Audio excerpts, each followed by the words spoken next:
Tim penyelamatan dan pencarian SAR gabungan yang terdiri dari Basarnas, Kopasgat TNI AU, TNI Polri, serta relawan terus melakukan upaya pencarian dan evakuasi korban jatuhnya pesawat ATR 42500 di Gunung Bulu Saraung, Kabupaten Pangkep, Sulawesi Selatan.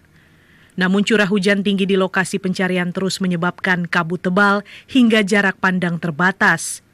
Kondisi ini menyulitkan pergerakan tim pencarian di jalur darat dan udara. Satuan SAR udara dari Lanut Hasanuddin termasuk pesawat Boeing Camar 01 dan helikopter Karakal masih belum bisa diberangkatkan karena kondisi cuaca yang buruk. Selain terkendala cuaca, tim SAR gabungan dihadapkan pada kondisi medan yang terjal dengan kemiringan mencapai 80 hingga 90 derajat.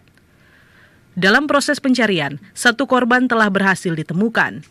Jenazah korban berada sekitar 200 meter dari titik diperkirakannya pesawat jatuh. Upaya evakuasi korban melalui udara belum dapat dilakukan karena area pencarian masih tertutup kabut tebal. Satu unit helikopter telah bersiaga di Lanut Hasanuddin untuk diterjunkan jika kondisi cuaca membaik. Hari ini, pencarian dibagi ke 4 titik untuk memperluas area penyisiran dan mempercepat proses pencarian. Tim SAR gabungan berharap kondisi cuaca segera membaik, terutama kabut, agar proses evakuasi dan pencarian korban lainnya dapat dilakukan secara maksimal.